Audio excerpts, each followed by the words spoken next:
हो गया। सद्गुरुनाथ भगवान की जय। न कर्तृत्व न कर्माणि लोकस्य सृजति प्रभु, न कर्मफल संयोगम स्वभावस्तु प्रवर्तते। आज करवा चौथ है, सबको बधाई देता हूँ। सभी मेरे भारतवासी माता, हिंदू सनातन धर्म की माता है, उनका अखंड सौभाग्य रहे, ऐसे भगवान से प्रार्थना करते हुए ज़्यादा देर नहीं कहूँगा। तो भगवान कहते न कर्तृत्वम न कर्माणि लोकस्य सृजति प्रभु, न कर्मफल संयोगम स्वभावस्तु प्रवर्तते। भगवान का एक बड़ा अच्छा उत्तर बताया, जिसको कर्म करते हुए भी लोभ का लेश मात्र स्पर्श न होना, ये कर्म संन्यास है। जिसके हृदय में न कर्तृत्वम न कर्माणि, किसी प्रकार से कर्तृत्व करते समय या कर्म करते समय आपके मन में, आंखों के सामने मुझे एक दृष्टांत याद आता है, रंका बंका। दक्षिण भारत के बहुत बड़े संत होकर गए। भगवान जगन्नाथ उनके ऊपर बड़े प्रसन्न रहते थे। सुभद्रा ने भगवान से कहा कि प्रभु, आपका इतना अनन्य भक्त है, आपको इसको देते क्यों नहीं? तो उन्होंने कहा कि मैं देता हूं लेकिन लेता नहीं है। बोले मेरे सामने परीक्षण करवाओ। तो रंका बंका रोज एक काम करते थे, जंगल में जाना, पेड़ को काट कर नहीं, गिरी हुई लकड़ी को बीनना, लाना और बेचना। अब जिस रास्ते से चलते थे उस रास्ते में ढेरों सोना चांदी हीरे मोती रख दिए। रंका आगे थे, उनकी पत्नी बंका पीछे थी। रंका को लगा कि मेरी पत्नी देखकर लालच न आए, तो उसके ऊपर मिट्टी डालने लगे।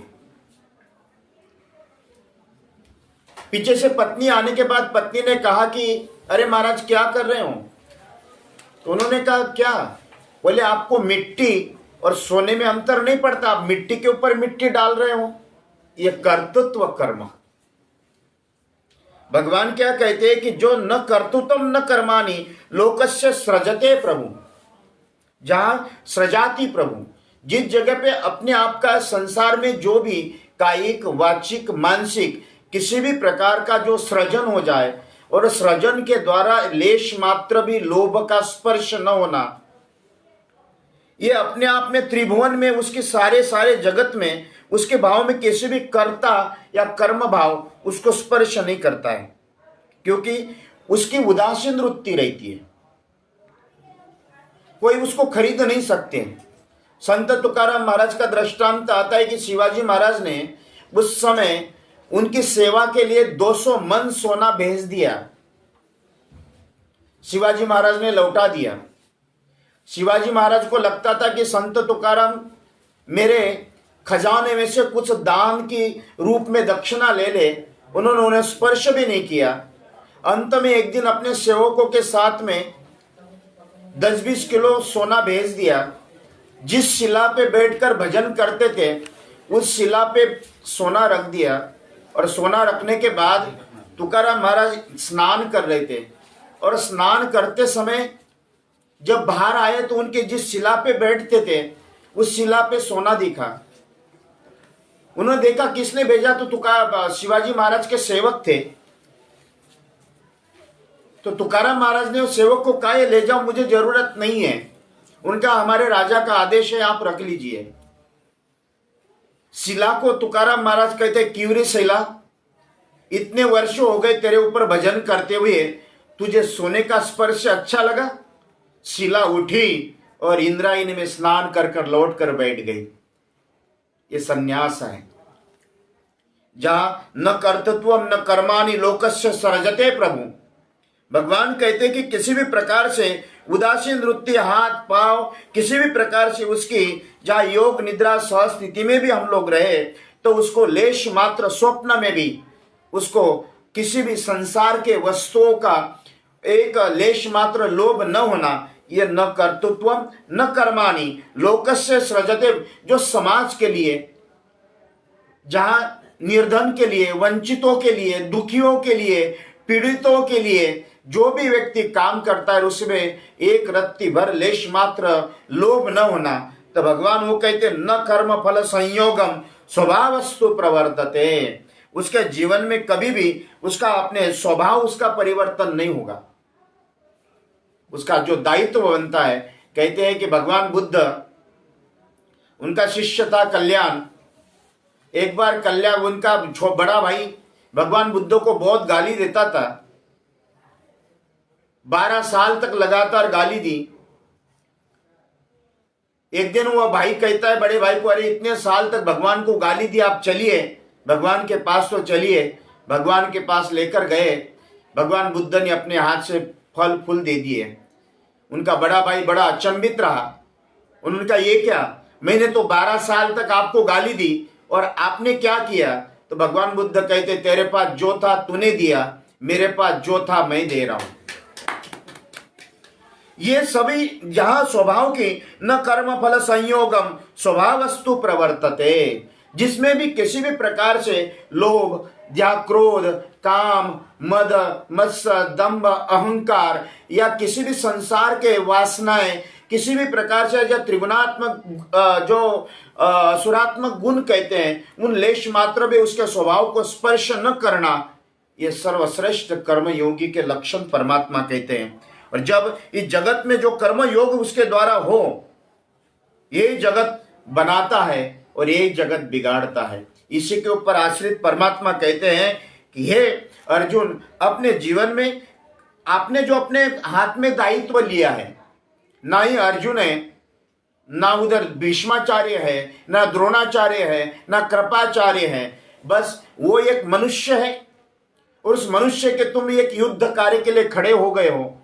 ना ये राज्य आपके लिए कभी भी अविनाशी राज्य नहीं है, राज्य तो यथावत रहेगा, लेकिन पांडव भी अविनाशी, पांडवों का भी विनाश होगा और उनका तो वे होगा ही होगा, लेकिन इसका श्रेय अपने हाथ में लीजिए। राज्य के सुख के लिए नहीं, यह आपके दादा है, गुरु है, इसके लोभ के कारण भी आप धनुष्य नहीं उठा रहे हो, ये भी काम नहीं है। आप तो अपना जो दायित्व दिया युद्ध में, ये इतनी बड़ी निधि आपको प्राप्त हुई, इस निधि के साथ में निष्काम स्वभाव के साथ आप धनुष्यबाण उठाइए और युद्ध करिए।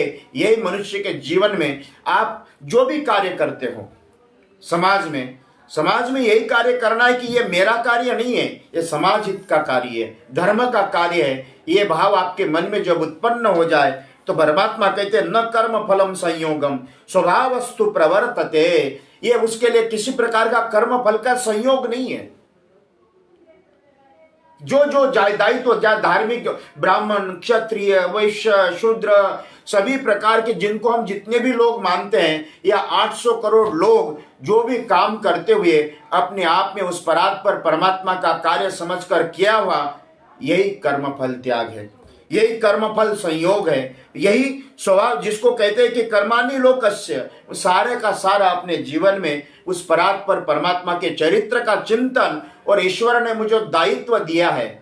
कहते हैं ना कि घोड़े के ऊपर जब रेस लगती है तो घोड़े के ऊपर बैठा हुआ आदमी, घोड़ा अपने जितनी क्षमता नहीं है उससे 1.5 गुना भागने की प्रयास करता है, और उसके ऊपर बैठा हुआ व्यक्ति और चाटा मारता रहता है। घोड़े को यह समझ में ही नहीं आता है कि मैं तो पूर्ण तरीके से काम कर रहा हूं, लेकिन फिर भी मुझे चाबुक से मारा जा रहा है, क्यों?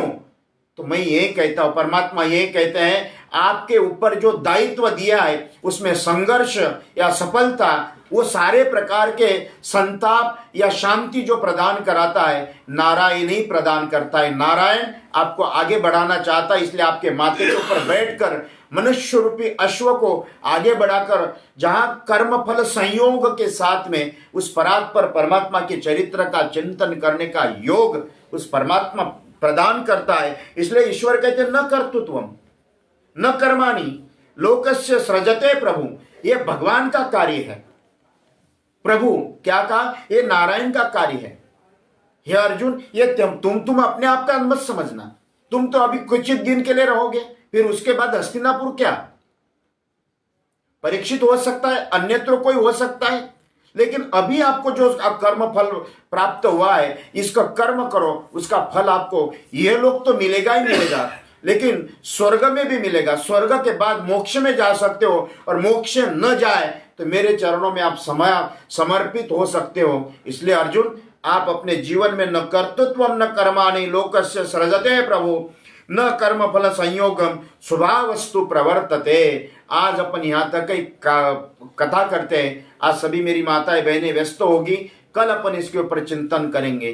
कृष्ण कन्हैया लाल की जय।